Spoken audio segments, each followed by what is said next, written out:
Ayan, siguro tulog na yata yung Pinas ngayon. Shout out sa taga Pilipinas.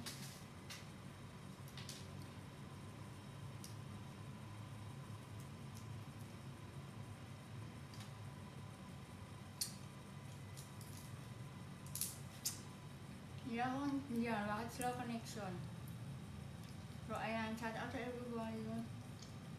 So, ayan, dalawa ang anak ko, sinabay ko yung